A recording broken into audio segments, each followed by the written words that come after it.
Indian from his past. The UNESCO had listed 46 civilizations in the world. 45 have disappeared. Greece, Egyptian, Roman, all that. Mesopotamia, Babylon. But Hindu religion, Hindu civilization is the only one which is still continuing. This is not my boast, it is the UNESCO's analysis. Now, I am not anti any other religion.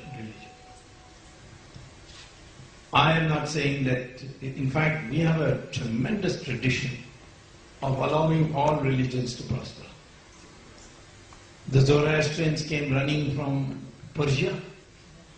We gave them place to stay. We built that fire temple. There were only 5 conditions imposed by the Dwarka Shankaracharya. He said, you must not speak Persian, you must speak Gujarati, which the Parsis do. You must not eat the cow, which the Parsis do.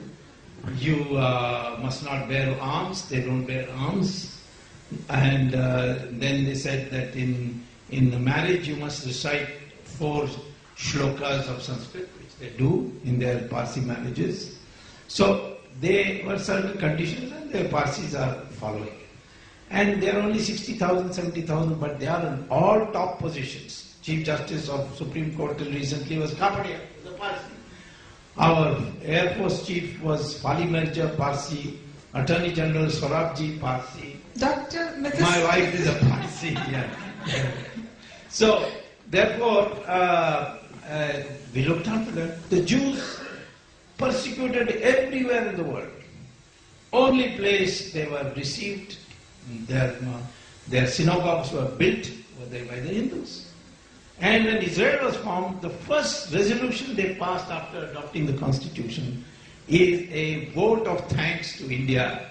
Thank you, India, you are the only country which didn't persecute the Jews.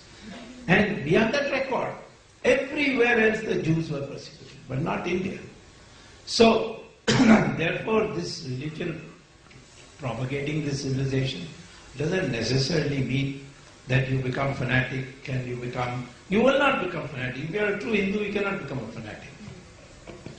Second is, slowly, many of the things we said, which our people used to make fun of, because they were anglicized, westernized, the West is beginning to accept.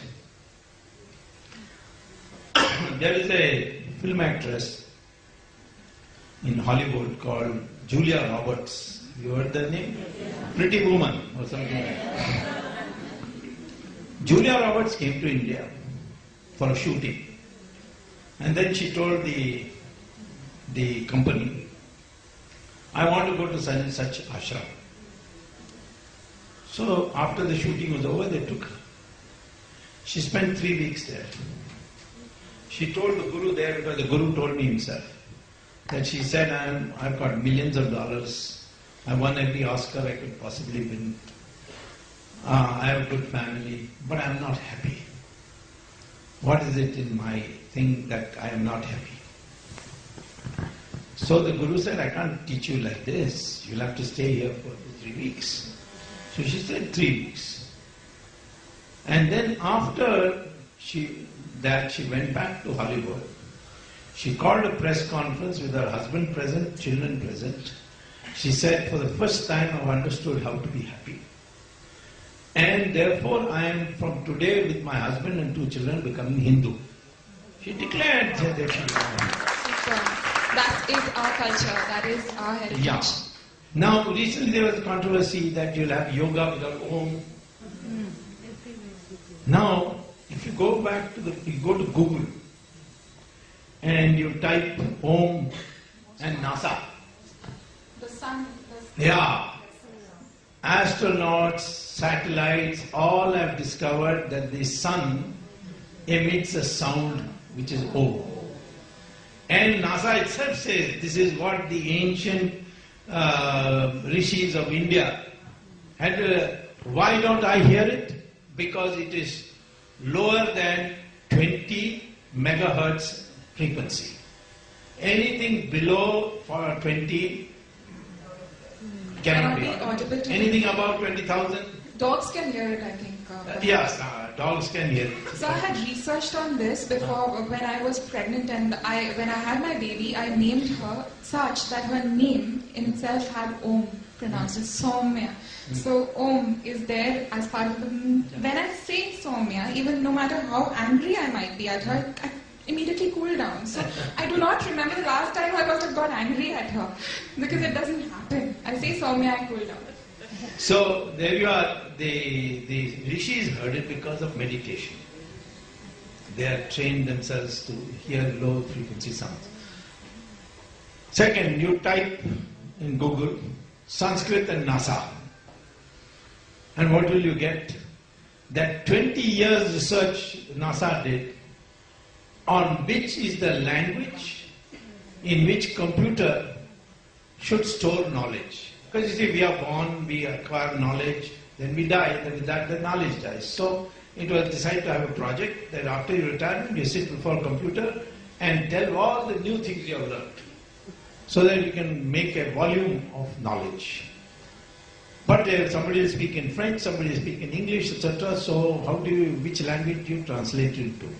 They said English is not possible because there the computer will get confused between PUT put and BUT but, see. So they wanted to perhaps create a new language. But finally they said, no need for a new language. There is one perfect language for the computer, and that is called Sanskrit, and they made Sanskrit compulsory for anyone studying artificial intelligence in the United States. See? Most computer-friendly language. The most computer-friendly. Yes, most computer-friendly. So, yoga, so many things are now being accepted, which is their part of us. But we have got this inferiority. So, therefore, I say another thing, when I was a student, I went to get a PhD from Harvard first, before I became a professor there. And I had this American classmate sitting next to me, and he said, I want to ask you one question, don't mind it. I said, what question? He said, why did you Indians follow Mahatma Gandhi? So I said, a funny question, I mean, what's wrong with it? He said, the man is not properly dressed, how can you follow such a man? I mean, he just wears a langoti. So I said, why, what's wrong with that? Supposing Mahatma Gandhi wants to become a leader in America, what will you do? He said, you put him in jail for indecent exposure. That is a very important comment, because every American politician is so well dressed. You see, even the Pope is so well dressed, satin gown, diamond necklace, ruby necklace, his topi is full of jewels. But see our sadhus, you see, they are just one piece of bhagwat kapda. And Mahatma Gandhi, just the langoti, the whole country is going crazy after him. So, what does it show? It shows that in our society, we never considered material prosperity as an index of your success. It's not looked down upon. But it is not the highest is knowledge and sacrifice. In no other country, losers are celebrated as heroes as in India. Rana Pratap, loser. But hero, Rani Jhansi, Subhash Chandra Bose. I mean, you can name large. Of course, we celebrated winners also like Shivaji or Vijayanagara Empire. But this country has always valued certain things, and in that process we have formulated the Sanatana Dharma to mean material growth with spiritual advancement. So the two have to be, harmonized. Then only your society can be harmonized. Otherwise, if you just go after material growth, then you will get greed. Greed means corruption. Unless you reduce the importance of wealth as an index of social status, You cannot eliminate corruption in a society.